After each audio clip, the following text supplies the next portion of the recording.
Hi guys, we're back. Here we're in InDesign. Oftentimes if you haven't disabled it already, when you first open InDesign you may see the welcome screen. You can disable this by clicking the Don't Show Again box. You can create a new document from here if you wish. New document. Or I like to do it from the File menu. File, New. We're just going to do a document. This is what by default your new document box looks like this. InDesign uses picas as its default unit of measurement.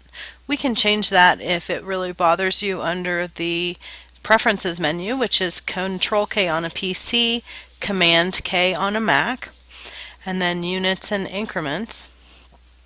And we can change that to Units and Increments is right here, and we can change our ruler units to inches, both horizontally and vertically. If you work in the newspaper industry, it used to be that picas was your horizontal measurement. So for a long time I worked at a newspaper. Picas was my very comfortable default unit of measure.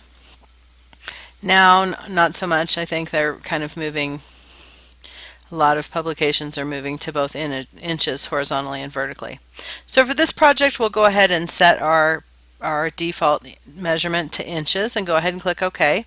Notice you also have pixels, you have millimeters and centimeters if you prefer, points and picas, as well as a number of other measurements. So if you're a web designer, know that you can set your documents up in pixels. In this case, we're going to set it up in inches. In the Adobe programs, all of them, if you set your preferences while you have a document open, those preferences will save to that document. However, if you save your preferences with no documents open, those preferences become the default for the program. So I know I've had some students in the past who are frustrated because they feel like they've set their preferences and they've only to discover that they didn't actually set them. They set them for a single document. So now we're going to go back to our new document dialog box. There are additional options available for both the bleed and the slug. In this case, we're not going to need a bleed because we're going to keep everything on our page.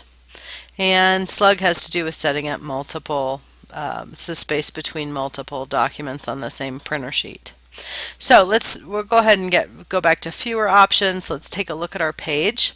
Remember, I've chosen to do The Tale of Peter Rabbit by Beatrix Potter. So I think for myself, I'd like to have a landscape page rather than a portrait page.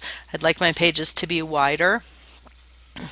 And I want facing pages. That means that I'll have one page on this side of my document, another page on this side of my document, and a cover, just like reading a book. I only need one page because I'm going to let InDesign figure out how many pages I really need. Anytime you're going to print, though, you'll want your numbers to be you'll want your page number to be a multiple of the number 4. That's really important. And I also want to have the primary text frame turned on. This is going to have InDesign put a text frame on my page. It will be the full size of the page. And what it's going to do for me is when I'm ready to put my story in, which we'll do here in just a minute, it will propagate that story through the proper number of pages. I won't even have to do it. So once I have this set up, my intent is print. I have print, web, and digital publishing are my options. I only need one page. I can start on page 1. That's fine. We'll change that in a minute. I want facing pages, primary text frame. My page size is going to be letter. Again, I have a lot of standard sizes, US business card, compact disc. These are international sizes, and then our standard US sizes. I can put these in however I like.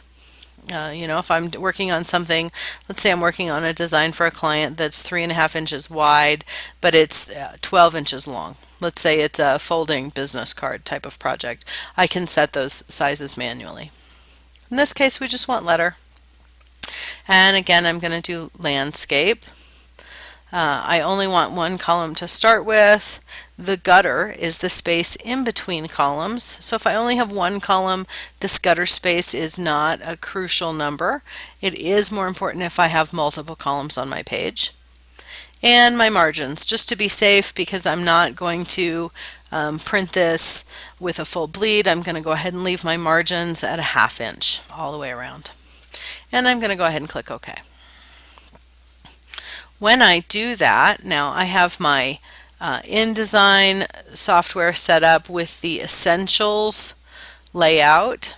So I can just come to this layout option and choose Essentials. If I happen to mess up my workspace at any point in time, I can use Reset, and it will put everything back where it belongs. So just for example, all of these things are like Lego bricks that I can move around and take apart.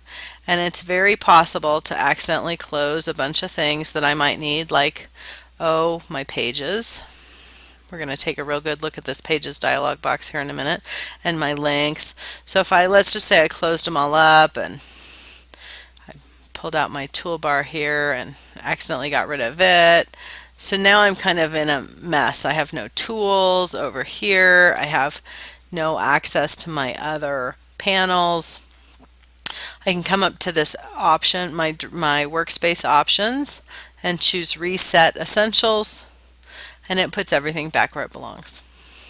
I like to work with my toolbars in a double width capacity. It's just what's most comfortable for me. I also like to add a few other things. So I'm going to go to Window, and I'm going to choose Styles. I like to have my object styles. I'm going to move those over here and dock them in the side panel. I also like to have my paragraph styles. Paragraph styles and character styles are usually stacked together, so I'm going to take both of those, and you'll notice that the box that says object styles is highlighted in blue. This means that when I let go, that's going to snap into a panel with all three of those style proper panels available. If I'm down below it, you notice the blue line is below it. If I release there, it will become its own panel set, but I really want to dock it with my object styles. So I'm going to go ahead and do that. So I have swatches. I actually like my swatches to be in their own panel, and I have pages. So let's talk about pages. Pages is in InDesign maybe one of the most important panels we have. Pages and layers. Layers work just like the layers in InDesign, or in Illustrator, I'm sorry. They are more like the layers in Illustrator than they are the layers in Photoshop. But let's look at our Pages panel. Our Pages panel has two parts to it. It has the upper part, which is where we define master pages. Master pages are pages that we can use throughout InDesign, and they allow us to have common pieces on page after page. So if we're going to do an edge treatment, if we're going to do a page number, if we're going to have a consistent placement of a graphic, if we're going to have a consistent placement of text or a sidebar, we can set these things up on a master page, and then we just apply the master page over and over to our subsequent document. It makes laying out a large document, a book, much faster than using something, or than having to style each page individually. So for our document, we're going to need a couple of things. We're going to need a master page, and we're going to need a blank page, because we're going to have our cover that's different from the inside pages. So, and we're actually going to need a second set of master pages. So we're going to make a new master. This menu comes from the upper flyout menu that's on the upper right hand corner of your dialog box. And I'm going to choose New Master. And it's going to ask me, what do you want to call the master? Does this master, I'm going to call this first one cover, and it's only going to be one page, and it's going to be a landscape orientation, 8.5 by 11, 11 by 8.5. And it's going to be based on the master called None. So I'm going to go ahead and click OK. So now I have a master called Cover. It's my B master. And I'll know that the page I have is the cover page because it will say B up in the corner instead of A. So I'm going to put my document together now. So I'm going to start by adding one more page. And when I do that, oops, that was a master page. And I know that that was a master page because I had my cover selected up here. It was blue. Now if I click down here on this page, I know page 1 is selected because the number is highlighted and the page is blue. Now if I add pages, it's going to add a second page. Notice facing pages left and right. So I'm actually going to add one more page because I really want to start my document on page 3. So page 1 is going to be my cover. I'm going to assign that cover by clicking on the blue master page and dragging it down to A. So now this says B. And I'm going to take a master page of None and apply it to page 2 because I really want my story to start on page 3. So let's take a quick look at that master.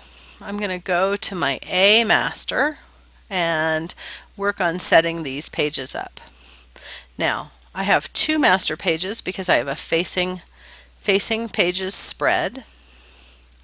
I'm going to go ahead and put that back where it belongs. And when I click on it, it'll just pop out right here. But that way I don't lose it. Now I know that I'm on my master because the A master is highlighted, but also down here in my status bar at the bottom it says A master. So all of my pages 1, 2, and 3 show up as well as my masters. And with my master page, here's that primary text frame that we set up at the very beginning.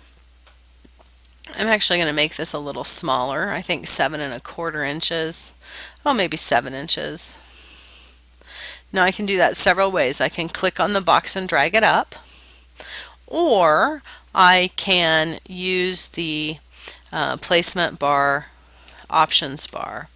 So I'm going to set my reference point as the middle upper anchor point on the bounding box.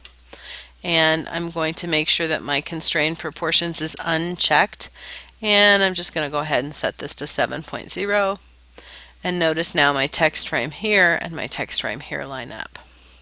So the first thing I want to do is I want to put a page number on my pages. So I'm going to make a text box, and I'm going to go ahead and set that. I'm just going to stick it in what looks like the center. Now notice InDesign gives me a nice line that says, yes, indeed, you have managed to line that up in the center. So I'm going to go ahead and let go, pull that up just a hair bit. And I'm going to take that box and I'm going to do Edit, Copy. I'm going to come to this page, and I know that I'm on this page. Go Edit, Paste. And oops. What I really wanted to do was paste that in place. I'm going to go Edit, Paste in Place, and that is going to put it on the other page because that's where I was. I'm just going to go ahead and paste it, and we'll move it. So I'm going to paste it, drag it down here until it lines up. And remember, when I get it lined up, InDesign will go ahead and give me that blue guideline or the pink guideline that says, yep, you've got it. So I've moved that text box both places. I'm going to come down and click in this text box. I want my page number centered, and I like Helvetica. I'm one of those kind of girls. So I'm going to choose Helvetica, and I like Helvetica Light. And I'm going to go up to type. If I go up to type, I have some options, one of which is to insert a special character. And in this case, the special character I need is the current page number. The hotkey for this is going to be Alt Shift Control or Option Command Shift on your Mac and the letter N. One of the students in this class actually calls that key combination the cluster. So all of your all of your modifier keys, Option, Command, and Shift, or Alt, Control, Shift, and the letter N. And that's going to put, because we're on an A master page, that gives me the letter A in my text box there. And I think that that's a little too small for what I want. I want something a little larger. I'm going to go 24 points. And I really would like this to line up at the bottom of the box instead of the top. So on my options bar, I'm going to go from the character formatting options to the paragraph formatting options. Actually, I'm going to grab my direct selection tool, and that'll give me a whole different set of options.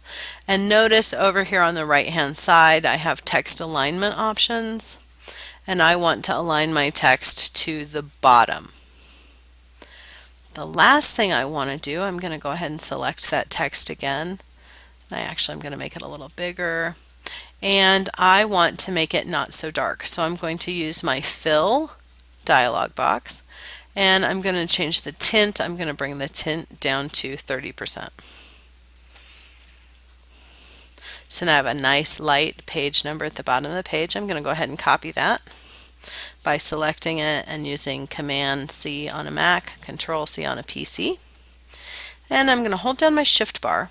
I no longer have text selected. I'm using my direct selection tool. If I hold down my Shift bar, my cursor changes to a panning hand. So I'm going to pan over to this other dialog box, click right in there, and paste using Command and the letter V, Control V, and I'm going to switch back to my direct selection tool or my selection tool and align that to the bottom as well. I'm going to fit this on the window so that we can see it. Both pages now have a page number. At this point, I'm going to go ahead and save my document, File, Save As. I'm going to call it Peter Rabbit. Actually, I'm going to put my name here in front of it, underscore Peter Rabbit. And I'm going to go ahead and click Save. When we come back to our next video, we'll start putting text inside of our book.